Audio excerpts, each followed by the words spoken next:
गुजरात में स्थित सोमनाथ मंदिर देश के 12 ज्योतिर्लिंगों में से एक है। कहा जाता है कि सोमनाथ ज्योतिर्लिंग भगवान शिव का प्रथम ज्योतिर्लिंग है। मान्यता है कि इस मंदिर की स्थापना चंद्रदेव ने कई देवताओं के साथ मिलकर की थी।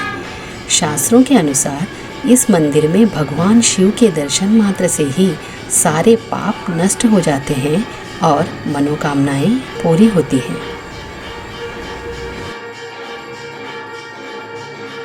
पुराणों में वर्णित कहानी के अनुसार दक्ष प्रजापति ने अपनी 27 पुत्रियों का विवाह चंद्रदेव से करवाया था। चंद्रदेव इस विवाह से काफ़ी खुश थे, लेकिन वह अपनी सभी पत्नियों में से दक्ष की पुत्री रोहिणी को ज़्यादा स्नेह करते थे, जिसके कारण दक्ष की अन्य पुत्रियां खुश नहीं थीं। एक दिन राजा दक्ष की सभी बेटियां उनसे मिलने के लिए आईं और उन्हें बताया कि चंद्रदेव सिर्फ रोहिणी का ही ख्याल रखते हैं और अन्य पत्नियों से प्रेम नहीं करते हैं। राजा दक्ष को इस बात का काफ़ी दुख हुआ और वह चंद्रदेव से मिलने पहुँचे। उन्होंने चंद्रदेव को समझाया कि जिस तरह से वह रोहिणी का ध्यान रखते हैं, उसी तरह से उनकी अन्य बेटियों का भी रखें। चंद्रदेव ने राजा दक्ष को वचन दिया कि वे उनकी बात मानेंगे।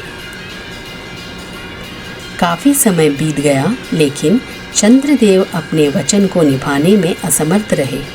राजा दक्ष की अन्य बेटियां दुखी रहने लगी।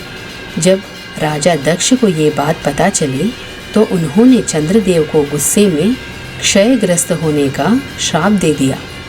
ये श्राप मिलते ही चंद्रदेव की चमक कम होने लगी, जिसकी वजह से सभी देवता चिंतित हो गए। पुराणों के अनुसार चंद्रदेव इस श्राप से बचने का उपाय खोजने लगे। तब वह ब्रह्मा जी के पास पहुँचे। ब्रह्मा जी ने चंद्रदेव को एक स्थान पर जाकर भगवान शिव की तपस्या करने को कहा। ब्रह्मा जी के इस उपाय को मानते हुए चंद्रदेव सोमनाथ चले आए और यहाँ विधिवत भगवान शिव की तपस्या की।